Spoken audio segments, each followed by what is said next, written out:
and welcome to our She's Possible panel discussion.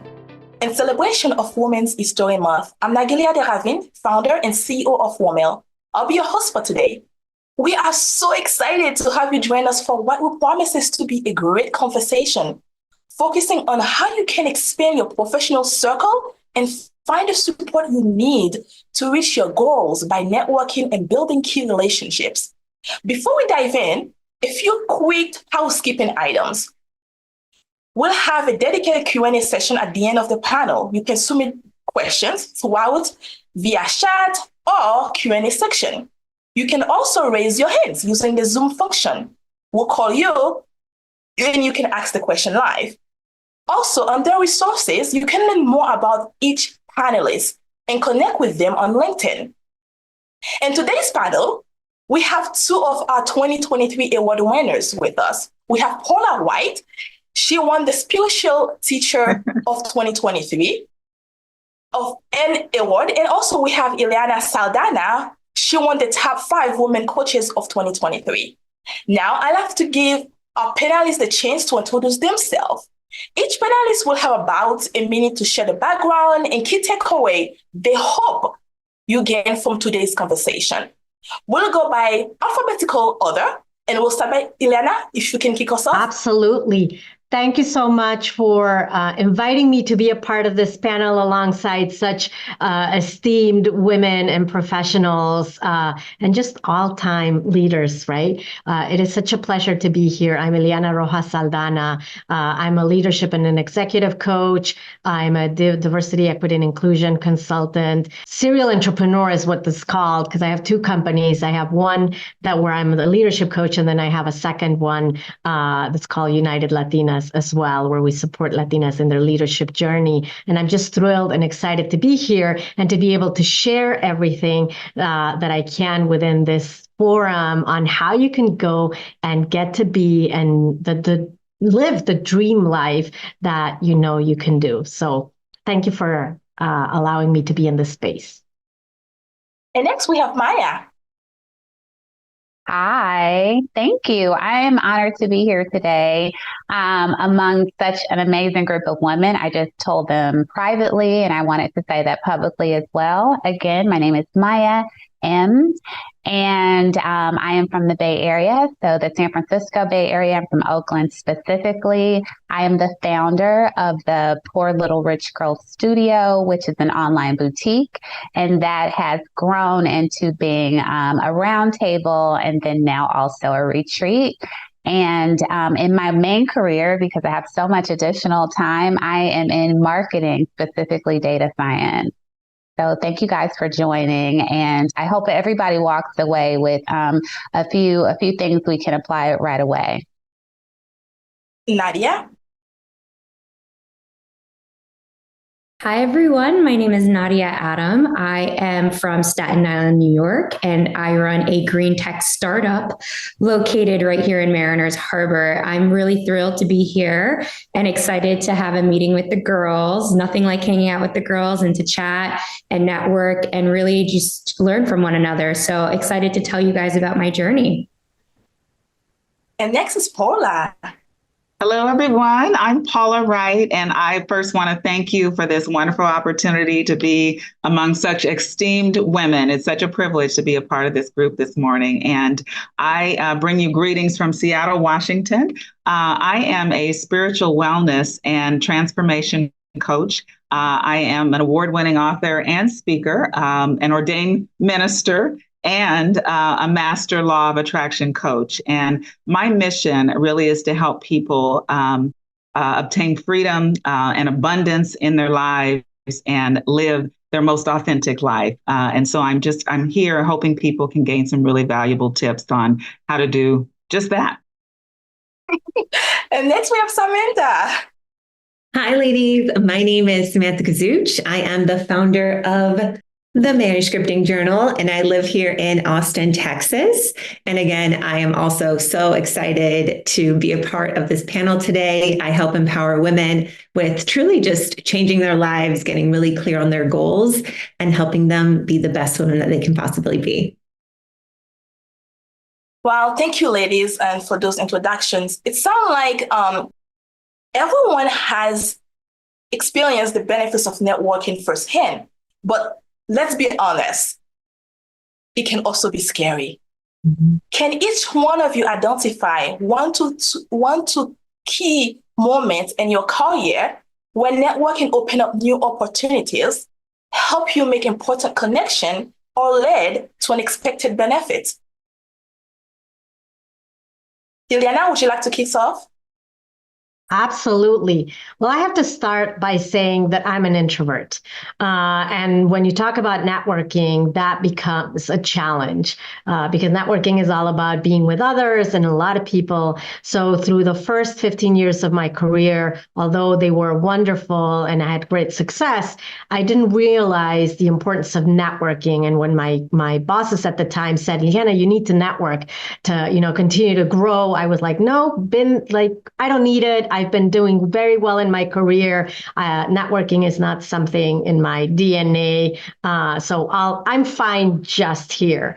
However, it is an important part of being able to grow and step into those positions or be able to, grow in that accelerated way. So when I started my own business and stepped out of corporate, I realized the importance of networking, the importance of connecting with people, the importance of just sharing thoughts and ideas and realizing that you're not alone, that you don't have to have all the answers. And through having a strong strategic network, you can not only have people that support you, that encourage you, that advise you, that open doors for you, but also that build a sense of community that will then help you through those ebb and flows that we naturally have in our professionals' lives, so that when we're on a high, they celebrate you, and when you're on a low, they'll help you rise again. So again, as an introvert, I can say there is a way to feel comfortable in networking, especially when you understand the benefits and when you realize that it is a mutually, it's a mutually beneficial relationship. Yeah, and I echo that with what Ilhiana said. I've been an entrepreneur for over a decade now. And at the beginning, first kind of 6 years of my entrepreneurial career, entrepreneurship can be very lonely, right? You don't, especially when you're starting out, you don't have a team, you're not going to a place of business, you don't have, a corporate job or anything like that. So for me, it felt very lonely. But at the same time, I felt like, okay, well, if I'm starting this company, I have to do it alone. And it wasn't until about 6 or 7 years in that I kind of, as I grew and evolved, I was like, wow, I don't have all the answers. I can listen to all the podcasts and go on YouTube and learn all the things online, but who do I have to kind of like talk ideas through or connect with, or even just like have friendly conversations with people going through the same thing as me? So the one thing that I did that really changed the game for me is I started going into entrepreneurial masterminds. So of course, like there's networking events that you can go to, which with what Ilhiana said, can be very intimidating. Just going into a room of people to network and to connect with can be very overwhelming. But when I found these groups of people that were either in the same industry or were just entrepreneurs or just looking for that connection, that's when the game changed for me. And I learned so much, and I built friendships and relationships that have lasted me for years just by finding those communities and putting myself into them.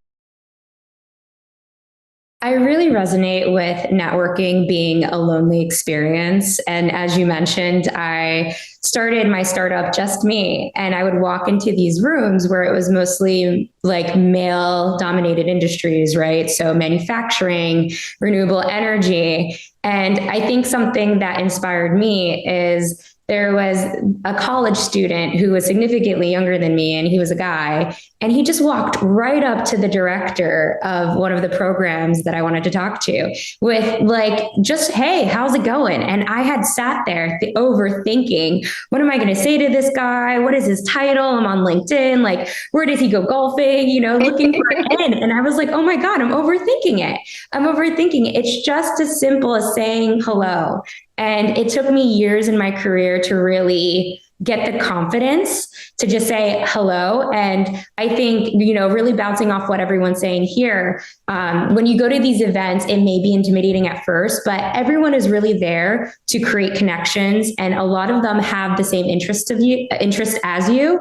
And they really want to help you. So I've met so many of my mentors out at these networking events, big and small. So I would definitely encourage everybody. It's just a quick hello. It's your first step. You don't need to have, your elevator pitch ready. You can just say hello and that will open up the door. So I'll leave it at that.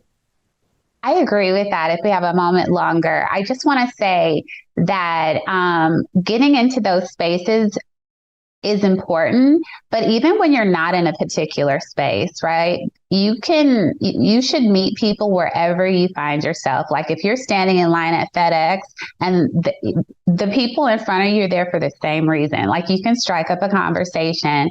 And when you are in those big rooms and maybe you know a few people there, right? Be an ally to the person that's not talking and they're intimidated and maybe they feel like I got to have it all together. I've got to have my elevator pitch. Like go meet them, like go welcome them into the space or introduce them to somebody like, oh my gosh, you do so-and-so. Oh, come meet Jamie. Jamie does that, blah, blah, blah, blah, blah. Like it's important because we all have to be there the first time and we know how awkward it is.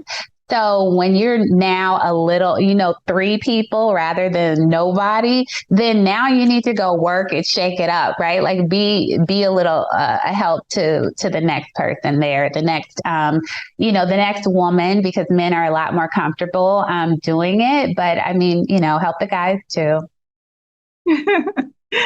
Yeah, and I really concur with all of you, and particularly Ilhiana with being an introvert. I am as well, and Samantha being an entrepreneur. A key moment for me really came after leaving my corporate job to follow my passions and my calling, which happened in 2020. And I realized, my passion was more in the field of wellness and spirituality, and realized that I knew next to nothing about being an entrepreneur.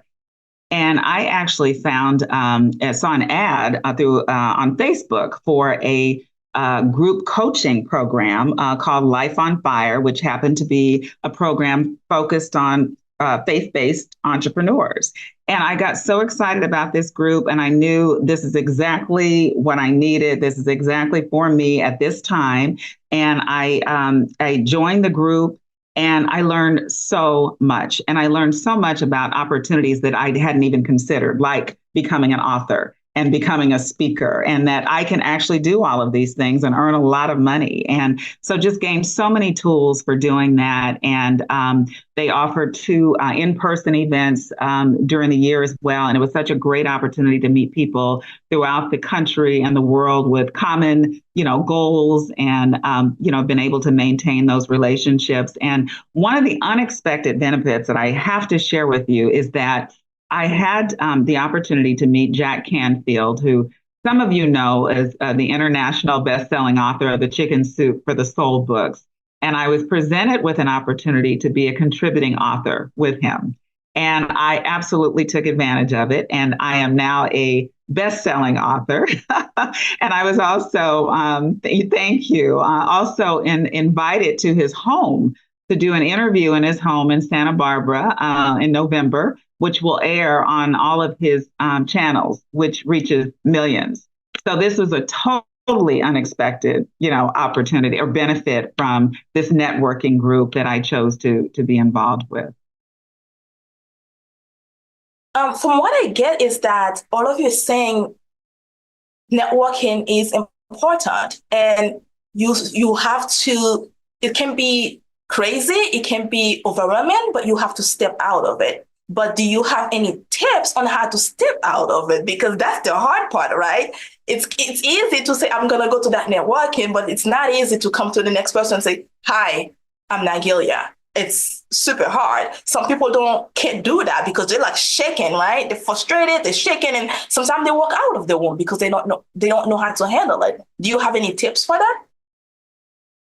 Absolutely. And I think the starts in the word, right? When you go to a networking event, and this was something that somebody told me when I started to network, and I had all of those feelings that you mentioned, somebody told me, you do know that this is a networking event, right? You do know that people are here to network. So it's not only you, it's everybody else. And based on research, normally, more or less, like 50% of people are extroverts and 50% of them are introverts.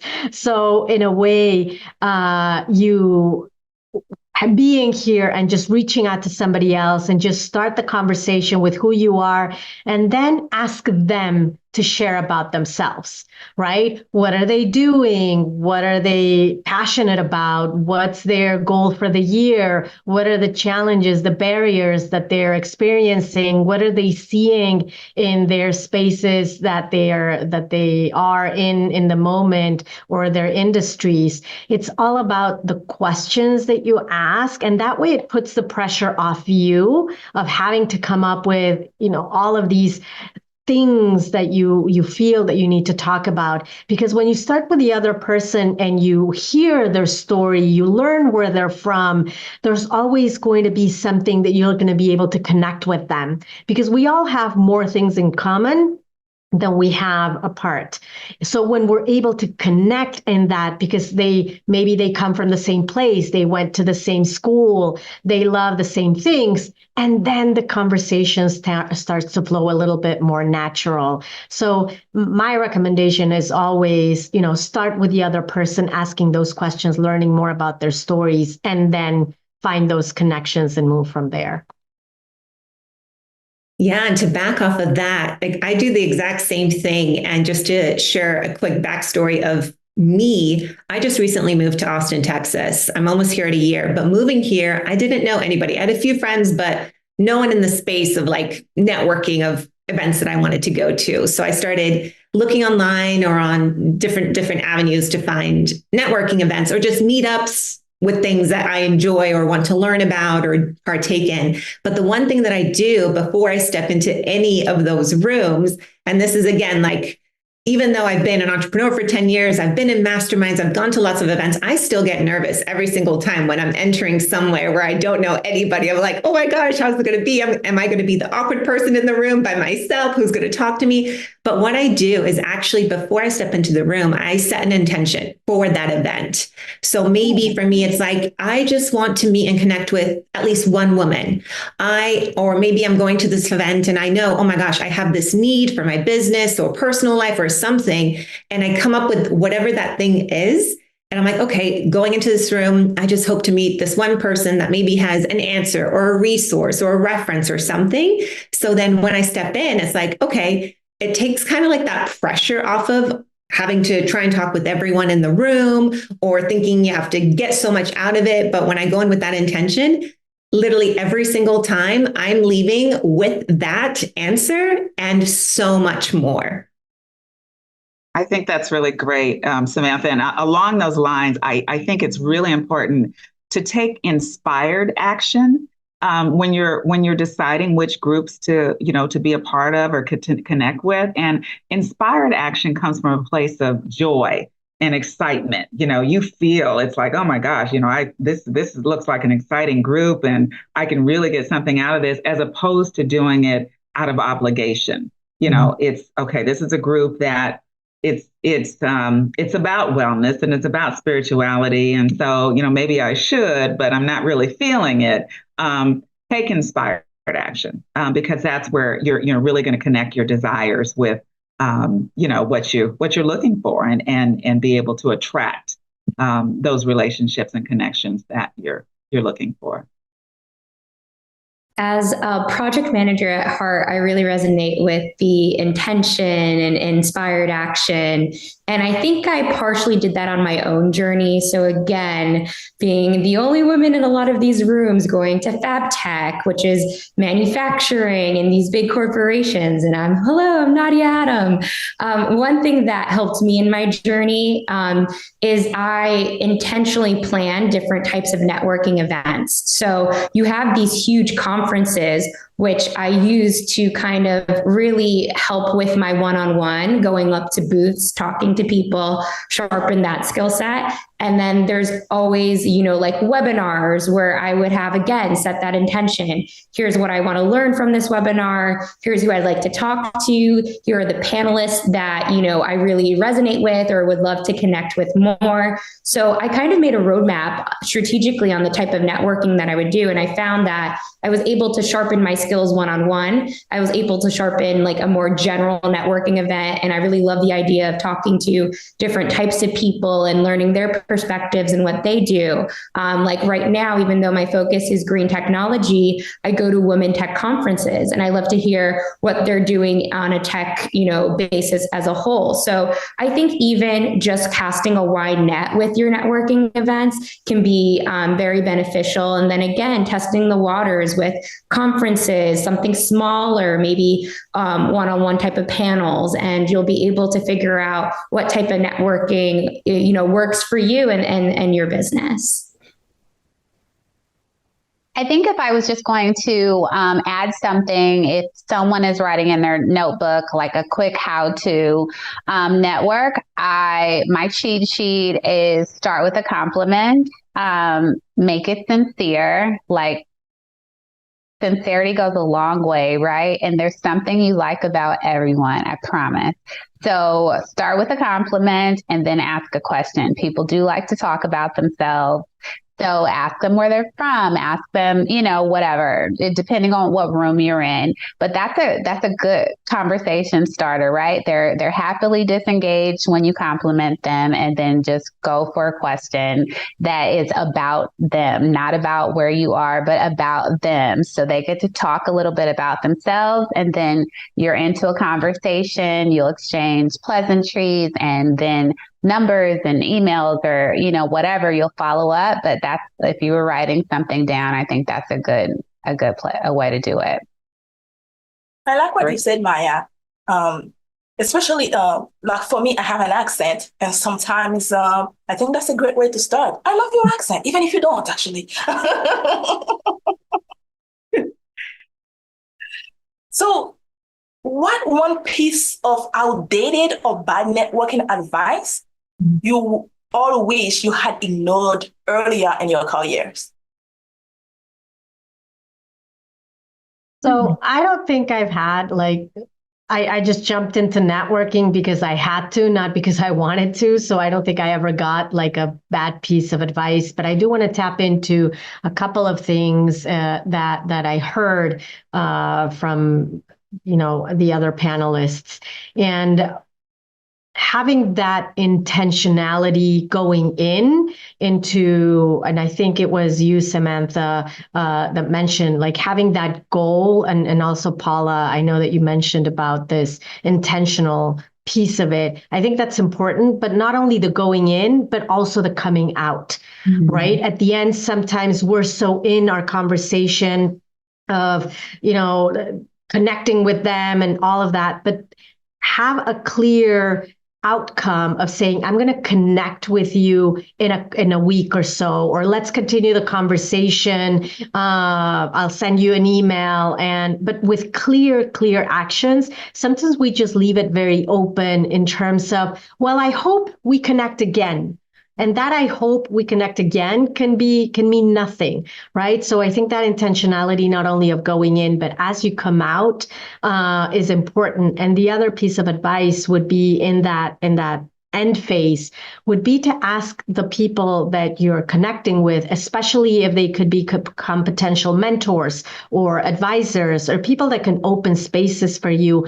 Ask them if they can introduce you to 2 other people, because especially us as introverts, maybe reaching out to people again and again, it does become very, draining and stressful and anxiety coming out. But warm introductions are really a great way of helping somebody else navigate the networking space. So if you've already established a relationship with somebody, even if it's a a very short kind of time frame, just ask them if they can warmly introduce you to two other people that they think that would benefit from making that introduction. So those are two things that I would say, in addition to everything that has been shared, I wish I would have been told when I started like my networking journey.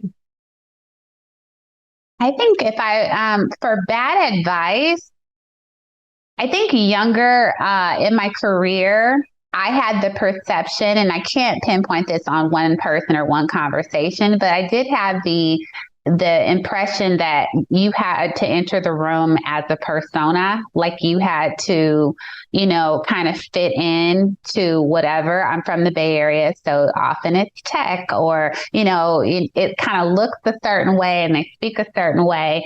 And I would say if I were going to retell myself now, no, just be Maya. That's perfect, right? Like you don't have to turn into what you think that's supposed to look like. And it's much better and you go much further if it's authentic. People want to know the real person. Also, they're kind of tired of because it's so cookie cutter and so many people are trying to look that way that's a little bit boring. So that would be an update on maybe wherever I got that from. That's the update. Don't do that. Just be yourself, show up genuine, and that is perfect. I think both of those are excellent. Those are actually my two tips as well, is the follow-up piece, Ilhiana, is so important. And just, building those relationships with people and maintaining those relationships and being your authentic self. I think that is above anything else is the most important thing, is to stay true to your values and who you are as a person. And for me, I didn't do a lot of networking early in my career because I was too shy. Nobody talked to me about the importance of networking. And then I was a single mother and I didn't have time. And so, I did it later on in my career. And again, one of the impactful networking groups for me was the group coaching program that I shared in the beginning. And I'm still, I made so many relationships with people throughout the country and able to, maintain those and encourage one another and get advice from one another. And it's been really beneficial.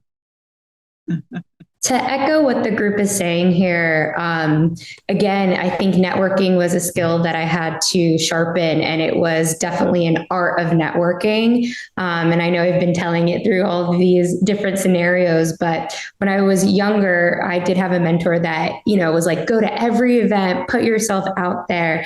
And I thought showing up alone was like more than enough. I was like, I came, I said hi to a few people, shook some hands, and I think I really want to highlight the follow through part and the connections part, because I didn't really see any value of going to these networking events when I had no purpose, intention. I just said who I was, how my day was going, and then took some business cards and probably never followed up after that, because I didn't realize that I had to grow and foster this relationship. And I think I also was very picky, where I was like, oh, if this person's not in my exact field or not exactly doing what I want to do, then I don't need to connect with them. And I think that was the wrong mindset to have being younger. Now that I'm older and, a little wiser, I realize that you learn something from everybody. I've learned things from people in the creative field, artists, bankers, in finance, all of these things that, really helped me start my business and get me to where I am today. So I definitely want to echo the idea that, showing up is definitely the first step. Saying hello is the next step. But then, having that intention, that follow through is really where you're going to start seeing results. And to do that, you have to show up as your authentic self. So that's my learning and my journey. Yeah. And for me to just echo literally everything what these ladies have said. Early in my career, I didn't really go to networking events because I felt like my business wasn't big enough. I wasn't expert enough. What was I going to contribute to the room? but actually starting as early as you can before you are ready, before you've grown something huge is like the best place to be, because you will go in there and you'll be able to have these conversations and absorb so much knowledge. Like for me, I kind of regret not starting earlier because I feel like the conversations that you have in those rooms, you're not going to find that online. You're not going to find that, listening to a podcast. You can ask detailed questions and get so much information and get connected and get networking, and you can accelerate your growth as a founder, as a business owner in corporate. Like no matter what industry you're in, you could pick up that one little piece of gold and it could literally change the trajectory of your business and your career. So getting in those rooms before you think you're ready is definitely key. Ilhiana, you said something earlier. You mentioned about finding mentors. It seems like mentorship was important for you. Could you discuss how you found your mentors and what was the most valuable thing they taught you? Absolutely. I think there's many types of mentors that we need to keep in mind. And this is something that to my clients that I coach and to the groups where I support and where I actually mentor, I always share these. Think about at least 3 groups. Your formal mentors, people that you've established a relationship as a mentor, that you've told them that you want them to be your mentor in a specific area because you value their advice on career growth, on how to grow your business, on how to show up your leadership presence, how to talk in public. You have a specific goal that you want them to mentor you on because they are clearly experts in their field, that they have a lot to share. That's one group. Then you have your informal mentors. These are people that you have good relationship with, but you don't have like let's schedule every month to have a check-in. It's more people that that you can lean on, that they'll be there to provide advice, that they'll have you in their top of mind. If something comes up, they'll reach out to you or they'll share your name. But those are more informal mentors, and maybe the relationship in terms of a goal and an objective is not as specific as the first group. Right. And those can go a long way. And of those, I would recommend have 10, 15, right? Depends on how you build your strategic network.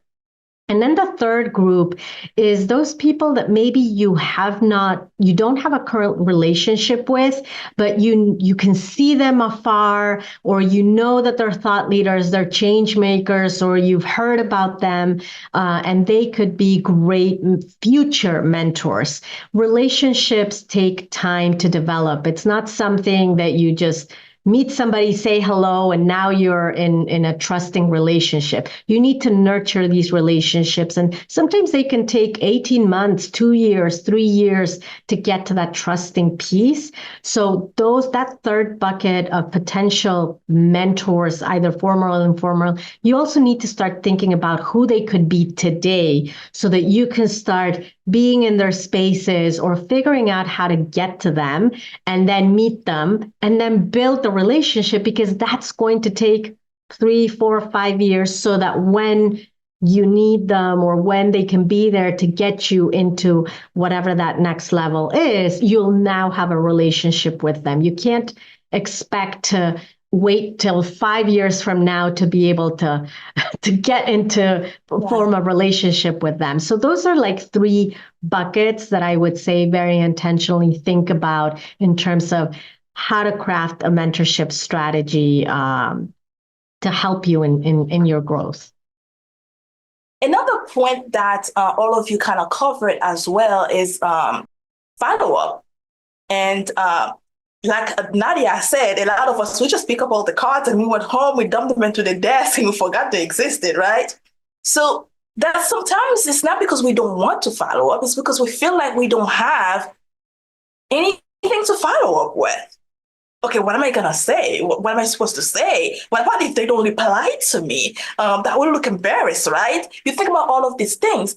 Do you ladies have any tips when it's come to follow-up? Is there certain things that we're supposed to say and not saying? Especially you're sending an email, and sometimes it needs to be in a certain professional level, at least when you're reaching back. Do you have any tips on that? What to say, what not to say, the things that not to do so that people don't ignore you? Yeah, I have a good one. The one thing that I started doing, just because in this past year, I've literally been going to so many events, so it's very top of mind to me. So what I actually do while I'm even at the event, as I'm having this conversation, or as I'm even like right after I'm done with this conversation, before I move on to the next person or whatever the conversation continues, I literally get out my phone. I actually, if I'm interested in following up with this person, like we want to exchange something or do something later or continue the conversation, I ask for their phone number. I ask them, hey, what's the best way to connect? Is it email? Is it Instagram? Is it where are they going to see this? And I'll get their information. I'll even put in their contact a few notes like, oh, follow up with this person for X, Y, and Z. And then whenever I get home, of course, you're kind of exhausted after an event, right? But the next day, I'll kind of go back through my notes and reach out to them in whatever avenue it was. So it's still top of mind to them as well. And I will reach out with whatever that conversation was on about. And then in that email, whether it's like, hey, let's get together for a meeting or collaborate on this or whatever, like I continue that conversation. And that's how I've been able to generate like these awesome relationships with people just by taking that couple extra seconds to do that in my phone to make sure I don't forget any information. Because I know we've all been there. Like Nadia said, I've been to so many events in the past where it was business cards. Today, I feel like no one really has business cards. It's always like exchanging of social or phone numbers or emails. But that's made it really easy for me to remember as well. So then I'm not like, oh, what do I say? So that's been really helpful. I agree with that, Samantha. I say leave one bow untied, right? So and set the expectation. Like, can we have coffee? Oh my gosh, have you tried blah blah blah? Do you want to meet for a latte or tequila? Like, if you want to like get together, or just leave that bow untied.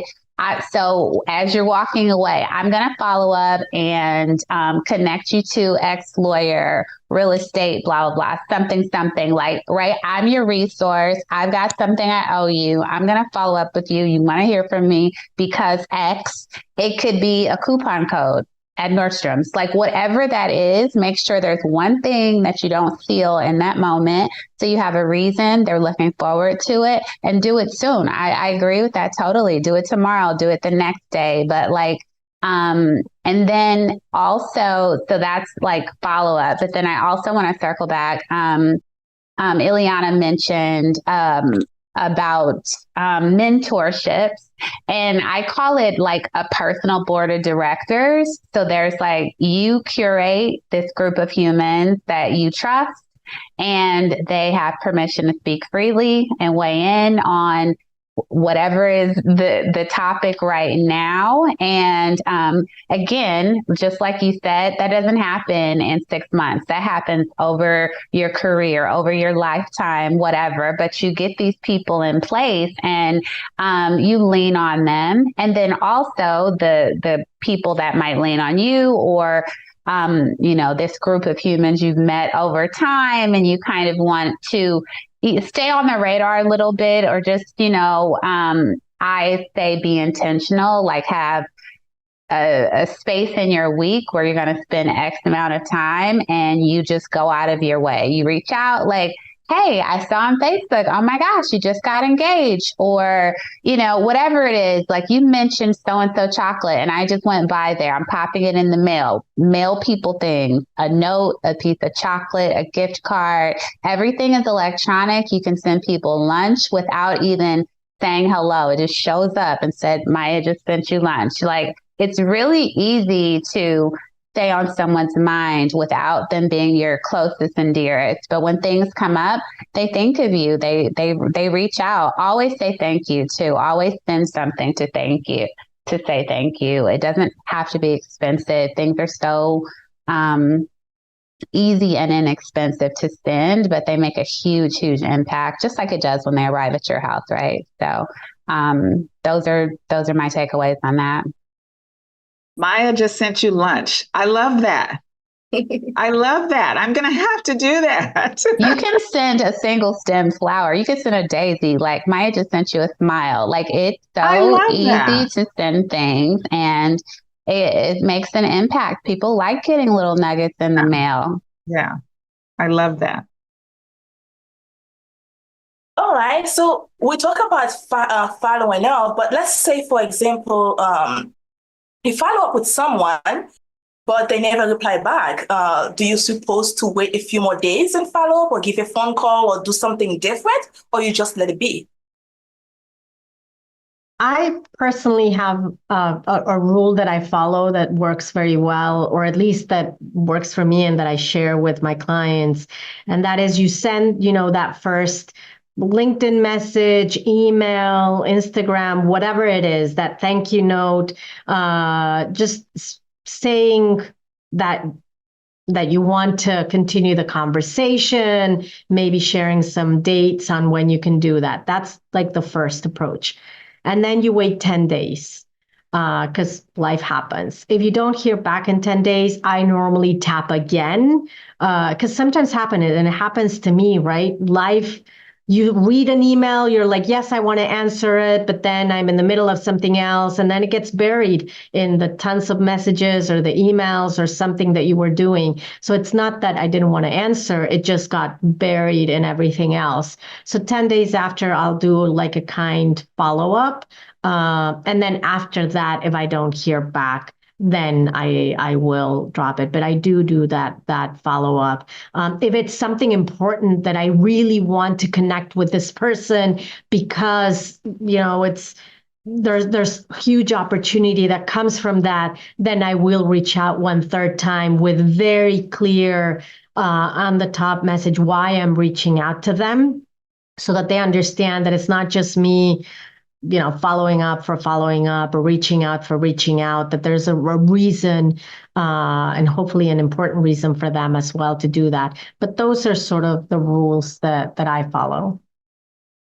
But let's say, for example, you follow up by email, you didn't hear anything. Do you feel comfortable going to LinkedIn, maybe send a LinkedIn connection with a short message on it or something like that? Because it will grab the attention because that will go straight to them.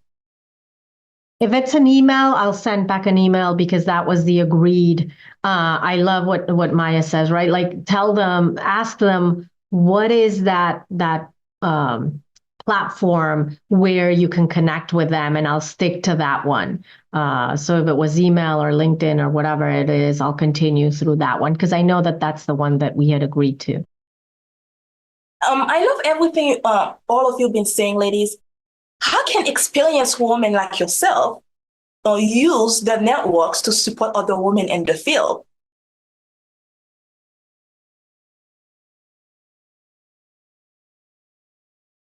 Anyone like to start? Yeah, I'd like to kick us off. I think me personally being in a very unique situation, a little bit of a unicorn when it comes to being in offshore wind, which is renewable energy, being in the tech space. I think in New York City, less than 2% of businesses are women-owned businesses, and even less than that is in the tech space. So very, very small minority.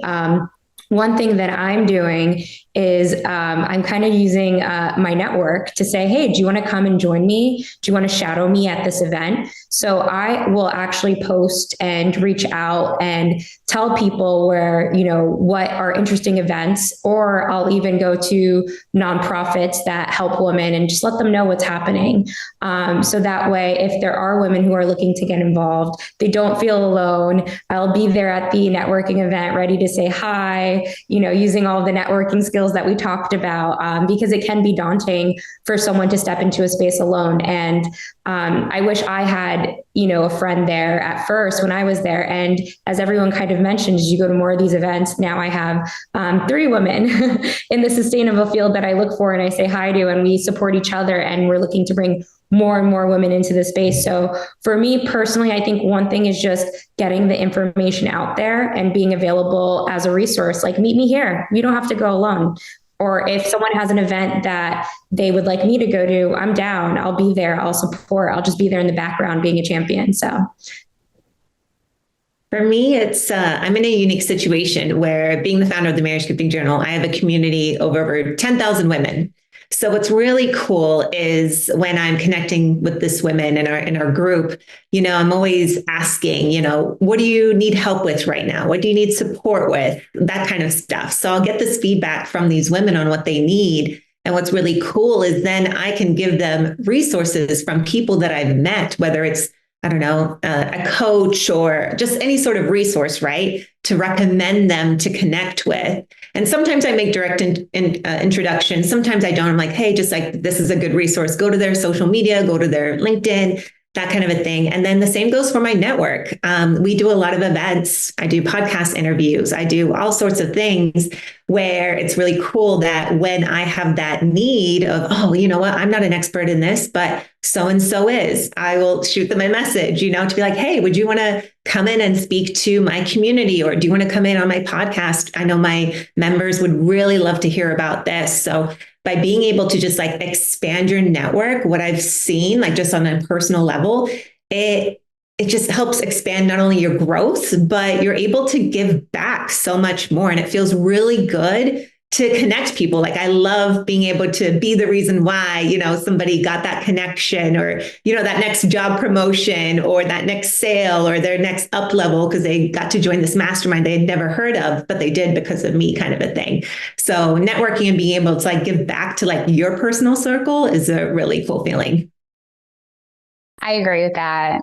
I agree with all of that, really, right? Becoming a champion, becoming an ally, sharing your cheat code, right? Like if I already had to like scrape and get through this, I could make it a little easier for you. Like I could tell you at least 1 through 5, right? Like this is what worked, didn't work for me, at least, blah, blah, blah. So I think sharing information is really important. I like to be a bridge between, people or resources. So I'm happy to introduce, like, you don't have to ask me. Sometimes it's awkward, right? We covered that. I'm happy to offer like, oh, do you know someone in that space? I know someone, or you know what? I'm really not good at that. I hear you, but I do know a few educators. What part of the country are you in? Okay, let me introduce you to blah, blah. I'll call them right now, right? Because then I don't have to remember to do it later. But I try to be whatever it is that I needed along the way, or even now, which is how my roundtable came to be, and the retreat, because it's like, it's kind of like a cookout, right? Like bring a dish and you could take a plate home. Like, it's not like I'm like sitting high and I've got all the answers and looking low. Like, no, let's collab. Let's share information. Let's both grow from this exchange. You just can't read enough books or Google enough or, chat GPT. Like a lot of it is just life experience. And if you can share. Also to younger people, like I interact with people graduating from college and I go speak at high schools. Like you just have to go out of your way. It's my best recommendation to smooth it out, any bumps that you can, because they're still going to hit their own. But I wish I had someone that was like really going out of their way to pour into me, as opposed to me just being like, nope, that didn't work. All right, let's try that. Like, oh, that was a lot of time wasted or money or whatever. So I really just go out of my way to try to, do whatever I can. And I want to echo what you said, because I love the mention of being a champion, being an ally, right? That's important. I would take it even a step further in terms of being advocates.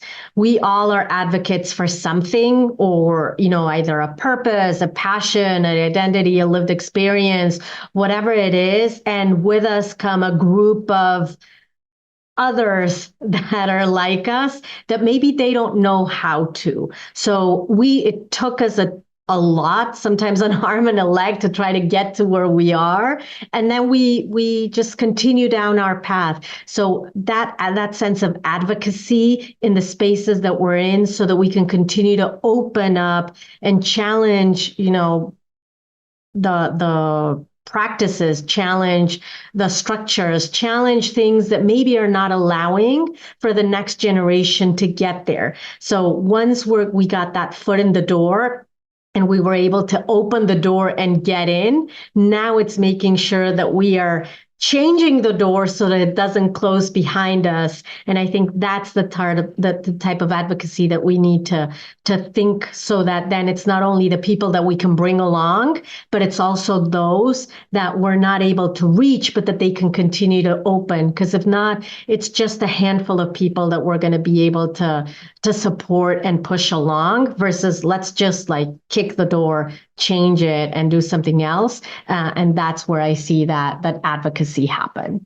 That's powerful, girl. True. And I love what you say, Lana. It's we need to keep the door open for other women, because we don't know every woman's in the world, do we? We don't, right? So again, how many of them can we really reach at one time?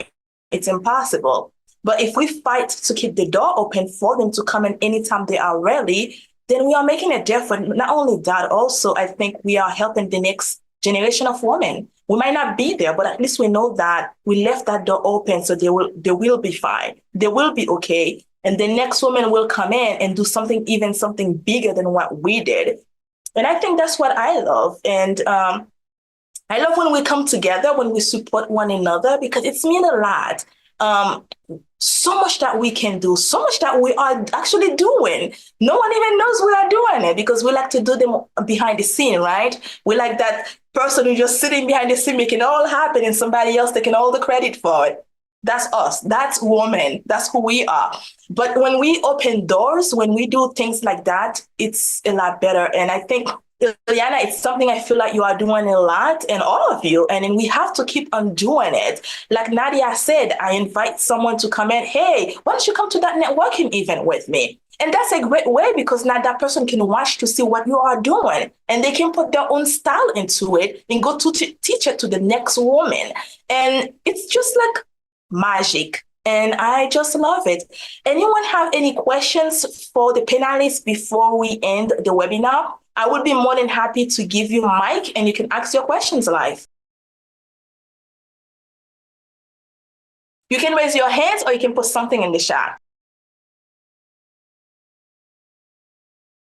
Meanwhile, before we actually close, I have one question for all of you. What will be one piece of advice would you leave with everyone today? Like, let's say if you are laying in that bed, you are taking your last breath, and then you have another woman right next to you. What would you say to that woman? What would be your advice? My piece of advice to everyone is to follow your passions, because your passions lead to your purpose, and it leads to authentic living. That's my piece of advice for everyone. My piece of advice is if you have this idea, this desire, this goal that has just hit you deep in your soul, but maybe it's not what you're doing right now. Maybe it doesn't make logical sense to anyone else, or even just to you logically, go for it. Any idea or like download or anything that comes to you, there's a reason it came to you, because you have what it takes to bring that idea to fruition. And most people are too scared to do it. So they go on their lives doing, they're in the rat race or doing things just because society told them to do it. And they live a very unfulfilled and unhappy life. So I urge you, with whatever it is, I've pivoted so many times in my career, and I'm now finally in my business, which I started in my early 30s. And I'm the happiest I've ever been. I'm the most proud I've ever been in my business. And when I had the idea for the Maniscripting journal, it didn't make logical sense. I was doing very well in my previous career. It did not make sense to shut it down to start this one. And now this one grew and scaled faster than anything I've previously done in my life. And it's all because I just followed my gut and intuition before anything else. So that would be my piece of advice. Just following. Oh, sorry, Nadia, go ahead. I would say one thing for me that I wish I listened to from one of my mentors was enjoy the journey. I was like super busy girl bossing and being like, I have to do this. This is my focus. I need to get my product out. I need to build X amount. Here are all my goals, my KPIs. Like, this is what I'm building. And, now that I've reached the level of like, okay, I hit my first set of goals. I hit my second set of goals. I never stopped to enjoy the journey and really enjoy the experiences. It's not until now that I have a chance to like, catch my breath and, finally I've reached to where I want to be, that I was like, wow, I've made it so far and I've done so much where I didn't even think I would do half of these things. And a lot of it was opening myself up to experiences like this. Like, I'm not a public speaker and I'm on a panel. I sometimes don't think my journey is that unique. And when I talk to people, they're like, what? Green tech, offshore wind? I've never even heard of this. So my advice for everyone is to really open yourself up to those experiences, go to that one networking event that you don't think may not be really important, meet everyone, learn, and enjoy the journey, because actually that's the satisfaction that you get when you reach your goals. Before you continue, I would love to, two questions that we have. I would love to hear if any of the panelists have any tips on goal setting in business. I know, Ilhiana, you have to go. So would you like to take that one? I would say dream very, very big. Because the higher the dream, maybe you're not going to get that high. I don't know. I've actually seen people even surpass their dreams. But normally when we start our businesses, there's a lot of fears. So we stay small. And that, it's achievable, but then we're going to stay small. So I would say the first thing and tips in setting goals, set a really, really, really big goal, because I guarantee you, even if you don't reach it, you're going to get beyond what you would have originally done if you would have just set an achievable goal. So if it doesn't scare you, if it doesn't like bring you like that sense of, oh my God, then it's not big enough. That would be what I would say. And another question we have, why did each one of you start your business? I'll take that. So I left my corporate job during the pandemic to follow my passions and my calling. And I just got to a place where like Samantha, I had a successful career. I made great money. I was good at what I did, but I wanted so much more in life. And I was dealing with so much stress. Both of my parents got sick at the same time. So I was caregiving for both parents as well as, working full time. And I wanted time. I wanted freedom. I wanted time to live my life and my passions. I wanted to travel. I wanted more than just looking forward to just having 2 weeks vacation, during the year. And I really paid attention to the inner guidance that Samantha talked about. And I think that's so important because it's really going to guide you into where you're supposed to be and your best life, that inner guidance. And so I stepped out on faith. I gave up, a lot of money and security, and people thought I was crazy. But like me, like Samantha, I moved to my soul place, and I'm now happier than I've ever been in my life. I have peace, I have joy and freedom. And it's because I paid attention to the inner guidance and I stepped out on faith and did what I, really was feeling called to do. Ilhiana, before you go, do you have one piece of advice would you like to give to everyone? Yes, I always love the phrase, what are you doing today that will get you closer to where you want to be tomorrow? And that would be what I would close, my participation in this wonderful panel with. Just choose one thing, whatever it is that you haven't done before, that's just going to get you a little bit closer to where you want to be tomorrow. Thank you so much. And I would love to stay. I have to leave. But thank you, everybody. This has been lovely. Let's connect. Goodbye. So to continue, and I know that I stopped from the advice part. Who's next? So for me, I started my business actually from just sharing on social media what kept me grounded and focused on my goals during the pandemic. As I just mentioned earlier, I was in a completely different industry. I've never been in e-commerce or a founder in that kind of space. And I was literally just helping support my community with sharing what I did for journaling, meditation, goal setting, how to accomplish my goals and stay focused while the whole entire world was in array. And I started getting questions about my methods. And people are asking me, oh, is there a PDF download for this? Where can I find more information? Like, do you have something like this? And I'm like, no. And then all of a sudden that idea came to me is like, oh my gosh, Sam, like, no, this doesn't belong in some PDF download that's going to get lost in an email inbox. And that's when I decided, I was like, this needs to be a book. My practices need to be in a book, which is now the Maniscripting Journal. And from there, I just dove in. I had no idea how to manufacture. I had no idea about anything e-commerce with shipping and all that sort of stuff. But I had this idea. So again, it's that logical mind is like, who are you to do this? You know nothing about this space. But what I did is, knowing that I wanted to bring this to fruition, I just went for it. I just dove in. I went straight to Google. I went straight to YouTube. Started listening to e-commerce podcasts. I just started learning more about this new space. And then from there, I just took action. And with what Ilhiana said about like setting that big goal and just going for it. So all I did is I set this big goal. It's like, okay, I know what I want this business to look and feel like. And of course, when you set that big goal, it is so overwhelming. It can actually even be paralyzing when you set big goals like that. But for me, what I did, and this is now also what I teach my students in my community, is take that big goal, chunk it down into smaller, and I call it the inspired action plan, chunk it down into smaller steps and chunk those tasks down into, okay, is this a one-time task? Is this a daily task? Is this a monthly task?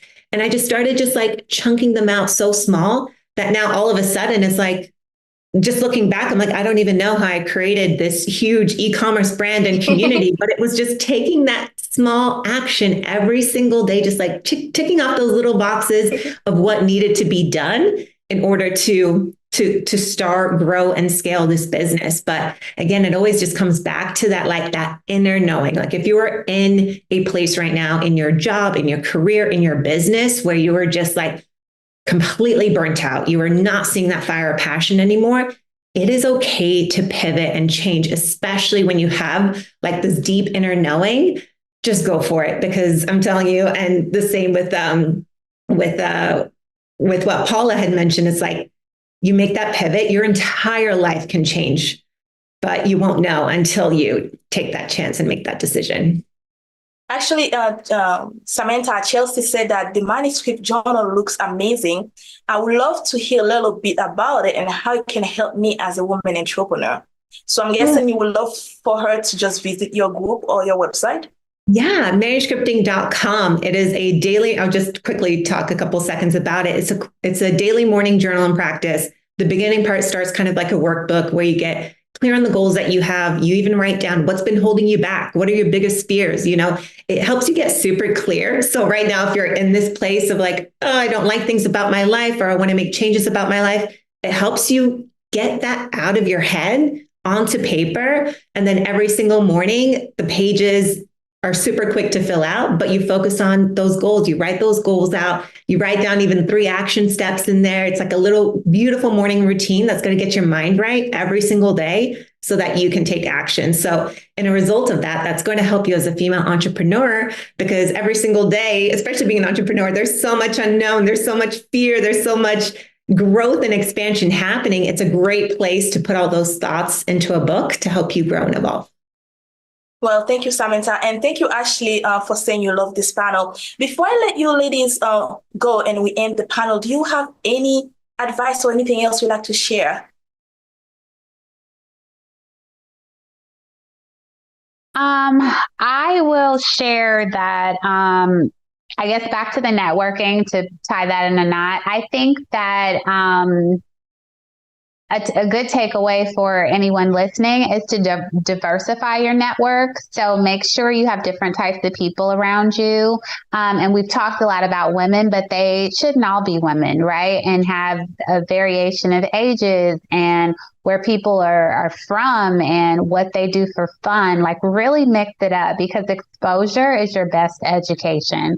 Like when you're setting a big dream, like that might be as big as you know about, right? But then you meet someone, you're like, whoa, I didn't know that was a thing. So then you want to have exposure. So the more you are surrounded by or engaging with different types of people, you get that exposure. That is my best recommendation, I think, for networking. Mix it up and seek it out, right? It may not come to you. So you have to go to different places and again, go out of your way. That's my theme today, I guess. But go out of your way to mix up your circles. Yeah, well, thank you so much. Go ahead. I was going to say, when it comes to networking, just to wrap up our conversation a little bit, I know for some people, maybe they live in a town or a city where there aren't events going on. And maybe you're not in a place right now that you can like travel to events. So you might be sitting there like, oh, like I can't get in these rooms with people yet. Connect with them on social media. I started doing this a while ago, and I absolutely love it when people DM me, not just to be like, oh, hey, like, what's up? Like, but like something sincere. Like maybe you've been following this person on social media and you really love what they're doing in business or in life, or you really love seeing their dog or something like that. Connect with them in the DMs or in the comments. Like you can create relationships online. And then usually from there, like I've had so many opportunities where I've met women that are doing really amazing things where like I would think like, oh my gosh, she's never going to want to be my friend, or I'm never going to be able to meet her in real life. And then all of a sudden we've created like meetups together or gone even on trips together, or they've invited me to events and vice versa. And we've met and done that kind of stuff in person. So if you're in a place right now where you just like cannot get in person with people, like use social media. It's such a beautiful tool if you use it correctly. Well said. And thank you so much for all of you for being here with us, for sharing your knowledge with everyone. And thank you everyone for attending the webinar. Don't underestimate the power of your voice and your unique journey. Remember, networking is an ongoing process, not a one-time thing. And we'll have another panel tomorrow. Feel free to join us, and we look forward to keep on working with you all and to keep on raising our voices together. And when we meet like that, it's so important so that we can leave a piece of advice, not just for today or tomorrow, but for the next generation of women. Once again, thank you for joining us, and we hope to see you again next time. And bye for now. Bye. Thank you.